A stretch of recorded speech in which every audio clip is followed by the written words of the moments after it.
Hello guys, hello, good evening. This video is really late today. I actually recorded it once, and at the time my co-host was sleeping, but he's roaming around the room now, so you might hear him. He may join us at any time. But anyway, we're continuing with the 30-day challenge, and I noticed that all my devices are acting cuckoo for Cocoa Pops. But I will not be deterred.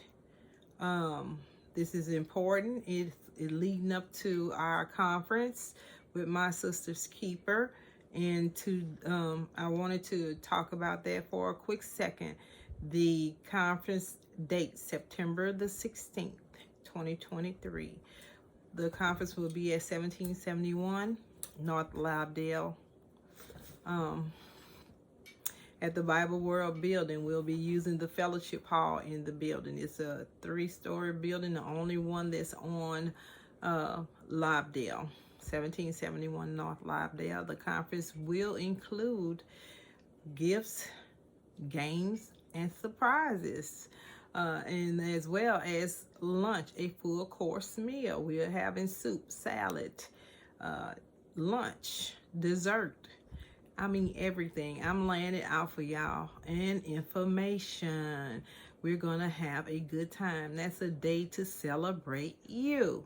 So, let's get started. This is the second day of my 30-day challenge. The challenge to come and talk to you about the women of the Bible. Some of them we may even cross-reference twice because of the different connection and how they connected to the other folks in the Bible. And maybe we'll even bring a couple of men in to talk about them. I didn't think about that until just now, so maybe that's the Holy Spirit trying to tell me that we can talk about all the women, but don't forget about the men too. They played a part in the connection. And today our woman to talk about in the Bible is the Shunammite woman. The woman in 2 Kings verse 4, chapters 8 through 37. Now, this woman in the Bible was taking care of God's man. She didn't ask for anything in return. She just wanted to do the work of the kingdom, the work that she felt like she was called to do. And how many of us listen to the Holy Ghost when he's talking to us and telling us to move and operate on our purpose, or be kind to somebody else?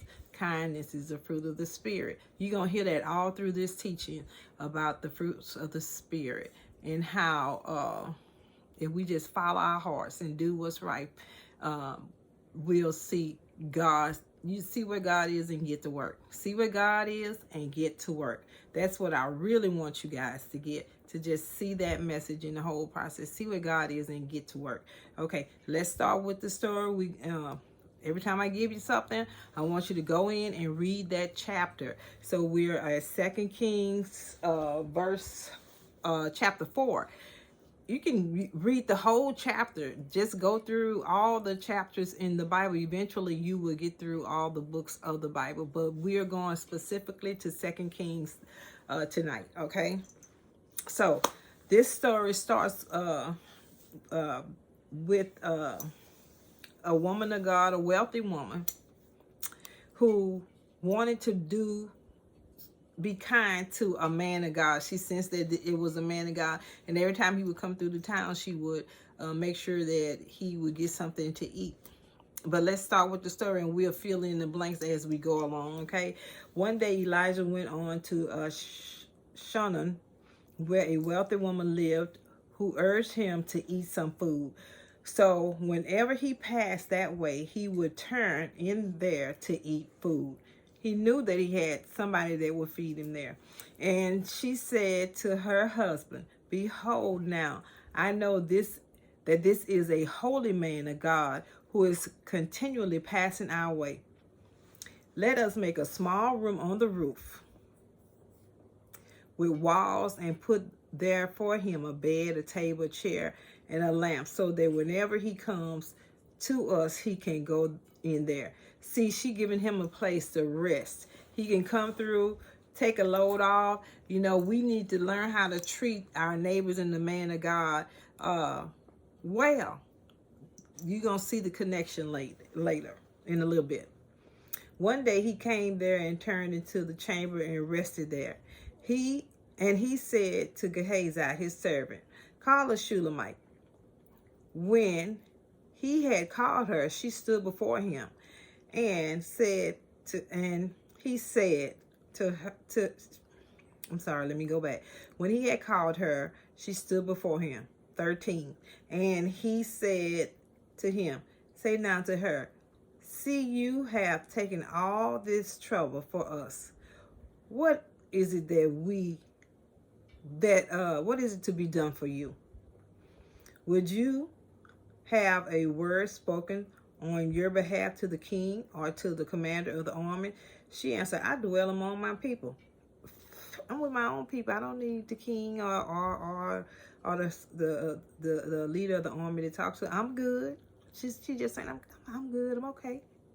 And he said, what is to be done for her? See, how many of y'all know the word reciprocation? We're going to talk about that in a minute. Gehazi answered, well, she has no son and her husband is old. He said, call her. And when he had called her, she stood in the doorway. And he said, at this season, about this time next year, you shall embrace a son. And she said, no, Lord. Oh, man of God, do not lie to your servant. See, Elijah wanted to reciprocate her kindness. She asked for nothing. She only wanted to bless the man of God, to cover him as he came to and fro. And she didn't ask him for anything. Sometimes we do things with expectation that we're going to get something back. But most of the time, when you're doing stuff from your heart, you don't tell nobody. You don't ask them for nothing. And you just doing it from the kindness and the love of your heart. See, we leaning back into love. We got to look at all the aspects of what God is saying and what as he's showing you these examples in the book. Because sometimes, you know, when you do stuff for people, some people have a motive for doing it. You know, what am I going to get out the deal if I do this for you? What am I getting out of it? You get what I'm saying? But all she wanted to do was help the man of God. And in turn, because she had not asked for them, the man of God said, I want to do something for her. I want to reciprocate this kindness, okay? All right. But she was like, please don't lie to me. Please. You know, this woman is barren. She has no children. Her husband is old. Please don't tell me that, man of God. Please don't lie to your servant. But the woman conceived. So God blessed her. And she bore a son about that time the following spring, as Elijah had said to her. Look at God. Her connection to the man of God is all she wanted to do was be kind to him. That's all she wanted to do. She wanted to prepare a place where he can eat, where he can rest. That's what she wanted to do for him. She didn't expect anything in return. And if we sometimes not expect anything in return, that's when you will see a blessing come that you don't have room enough to receive, okay? This was one of the blessings that came to her because of connection that she made with the man of God, showing God that she was his servant. All she wanted to do was serve. All she wanted to do was just be kind to him, give him food and a place to rest his head and take time out for himself. She wasn't asking for anything. She didn't ask for a son. She didn't ask him to, sow into the household. Don't pray a blessing over the. She didn't ask for anything. All she wanted to do was to take care of him. I'm excited about that. Okay, so she had a child just like Elijah said she would. Well,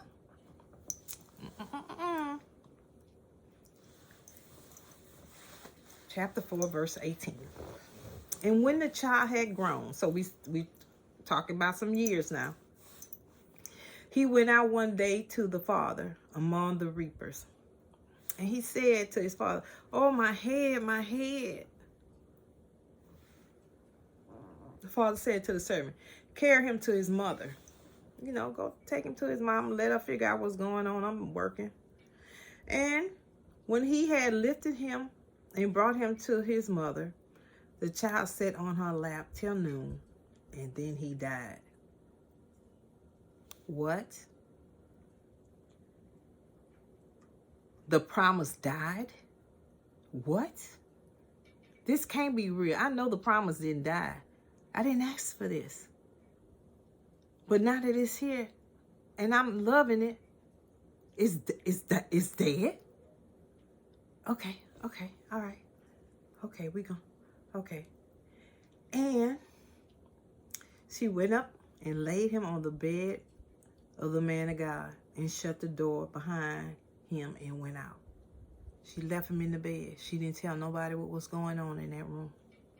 She kept her mouth quiet. She just like. Then she called to her husband and said, "Send me one of the servants and one of the donkeys, that I may quickly go to the man of God and come back again." Her husband curious. What is this about? And he says, 23, and he said, "Why will you go to him today? I'm curious. What's going on?" "It is neither new moon nor Sabbath." She said, "All is well." She said nothing else. She never told her husband that the son was dead in bed. All she said is, "All is well." Then she saddled the donkey and she said to her servant, "Urge the animal on. Do not slacken the pace for me unless I tell you." We're in a hurry. We're in a hurry. We got to go. Let's get going. Okay? So she set out and came to the man of God at Mount Carmel. When the man of God saw her coming, he said to Gehazi, his servant, "Look, there is the Shunammite. Something going on. She coming to see me. What's going on? Run at once to meet her and say to her, is all well with you? Is all well with your husband? Is all well with your child?" And she answered, "All is well." See, there's a pattern going on here. See, I think here, if she ever acknowledged that her son was dead, that he couldn't live. But she said, "All is well." The whole time, her faith is leading her. Her faith is leading her. All is well. All is well. That's all she knows right now, is that all is well. There's nothing wrong. There's nothing, because in her mind, see, my heart hurts right here because I have to believe that all is well. All is well with my baby that's laying up in that bed dead. All is well. I'm going to talk to the man of God. All is well, because I didn't ask for this. And when she came to the mountain, to the man of God, she caught hold of his feet. She wrapped herself around his feet. You know, you can't move with somebody holding you down by the feet. And Gehazi came to push her away. But the man of God said, "Leave her alone. Leave her alone. Leave her alone. For she is in bitter distress, and the Lord has hidden it from me." Oh my, why would God hide it from me? The Lord has hidden it from me and has not told me. Yeah, I think God was testing her faith right there. That's what I believe. That's why he didn't tell him what was going on. Then she said, "Did I ask the Lord for a son?" See, I didn't ask you for this pain I'm feeling in my chest right now. This hurt that I'm feeling, this thing that I'm feeling right now. I didn't ask you for it. I just wanted to do the right thing about it. I just wanted to make sure that when you traveled, you could eat and you had a place to stay. That's what I wanted. That's all I wanted. I didn't ask for this, God. I didn't ask for this. Okay. Did I say, do not deceive me? I told you don't lie to me. I asked you not to lie to me. He said to Gehazi, "Tie up your garment and take my staff in your hand and go. If you meet anyone, do not greet them. Do not greet him. And if anyone greets you, do not reply. And lay my staff on the face of the child." Mm-mm. Then the mother of the child said, as the Lord lives, as you yourself live, I will not leave you. So she arose and followed. So he arose and followed him. Sometime we got to know that, hey, the servant didn't make me the promise. You did. See, this is a firm mother speaking now. See, I can't let the servant do what I need the man of God to do. He can't do this. You promised. You made the promise. So you got to come. You have to come. Okay. Gehazi went on ahead and laid the staff on the face of the child, but there was no sound or sign of life. Therefore, he returned to meet him and told him, the child has not awakened. Why can't the child awake? Well, Gehazi wasn't the one that made it a promise. So how he gonna fulfill the promise that God made that between the man of God and her? You see the connection? Gehazi didn't do it. He was present, but he didn't make the promise. So the promise had to be fulfilled. And in this whole process, she kept saying, all is well. She said, all is well to her husband. All is well to Gehazi. All is well to the man of God. Then, you promise, you come and fix this promise. I ask you not to lie to me. So I need you to fix the promise. When the promise dies, what? Dead. I don't understand. I don't understand this. Somebody make me understand this. Oh, God, okay. Whew. Jesus. When Elijah came into the house, he saw the child lying dead on his bed. Oh, yeah. We're going to put him where you lay, baby. Because you the one who made this promise. So this promise started in this room. So he went in and shut the door behind the two of them and prayed to the Lord. See, the first thing he did, after he saw the child, he didn't say anything. He just prayed. Don't you know that prayer,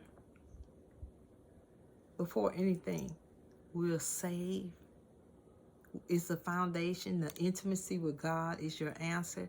That you can get what you need from God when you're having a conversation with just you and him.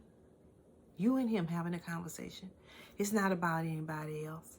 It's not about, what you're asking for sometimes. Sometimes it's just about showing him some praise, some worship, some love.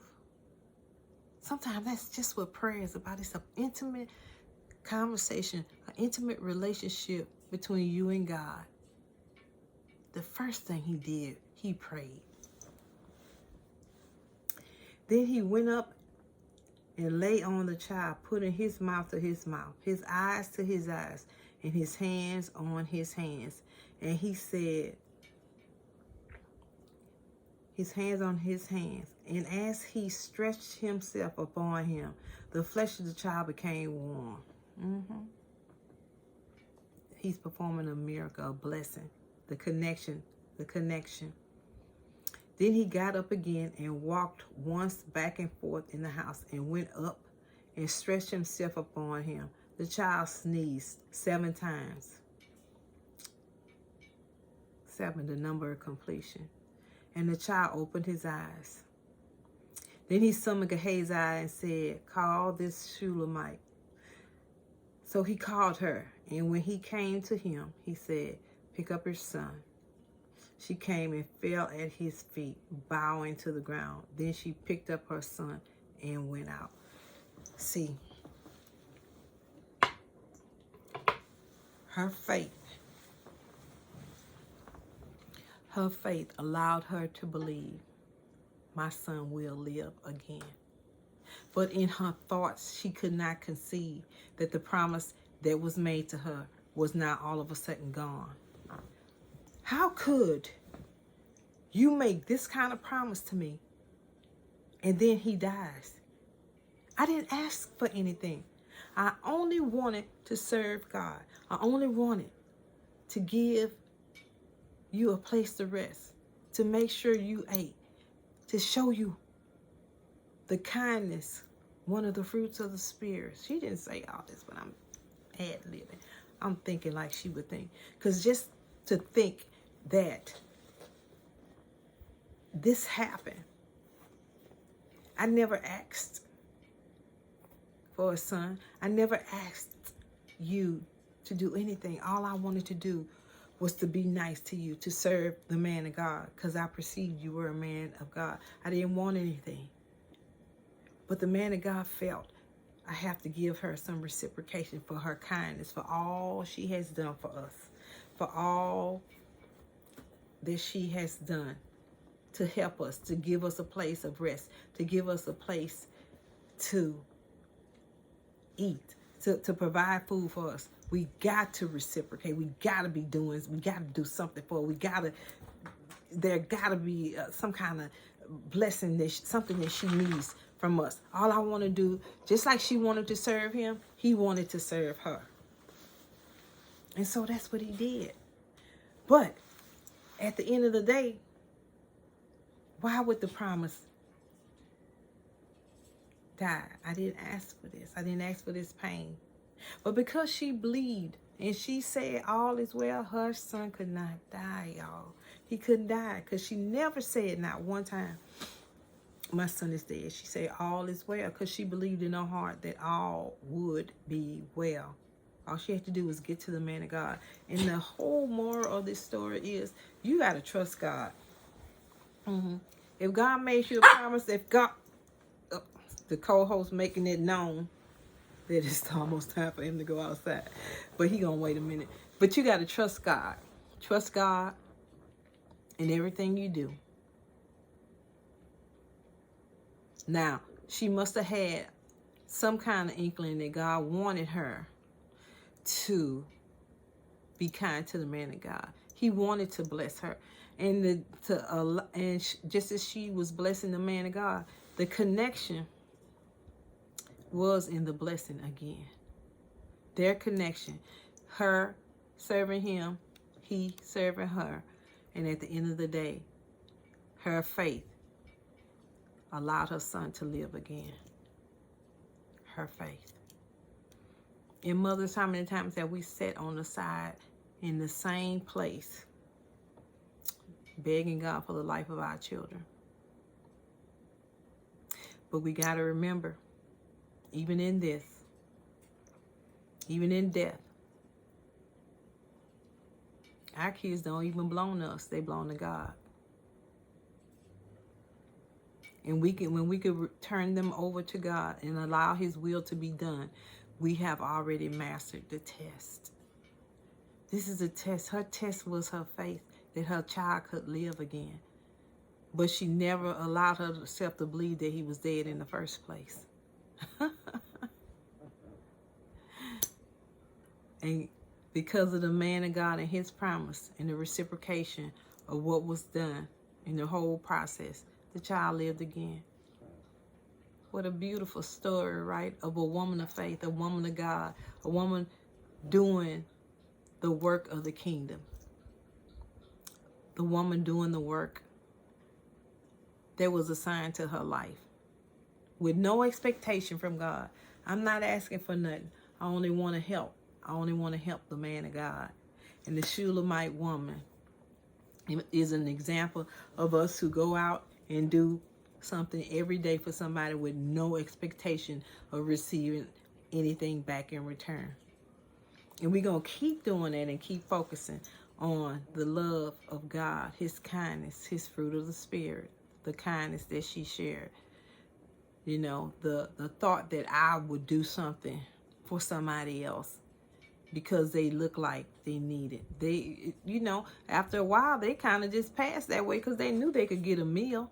They had no expectation that she would build a room onto her house so that they could come in and rest and eat and all those things. Oh, our co-host is back, y'all. And I tell you, at the end of the day, if we just believed everything that God said and we allowed our faith to do the work instead of us always trying to do the work of God, we'll have such a better result. So this is night 2 of the Women of the Bible study that we're doing for the next now 28 days. By the time we finish this study, we'll be at the day before my Sister's Keeper conference launching. When we get together, we're going to have information, games, and prizes, y'all. If y'all remember, anybody who was there last time, it was a good time. It was good food. And this year, I'm preparing. I've prepared for it to be an even better time. And gifts and surprises. So, September the 16th, 2023. The Bible World Building on North Lobdell, 1771 North Lobdell. The flyer is up, and I will be posting more information every day. So, y'all have a fantastic evening. I love y'all so much. We'll see you tomorrow, and we'll continue this study until we meet on the 16th of September. I love you guys so much. Have a fantastic evening.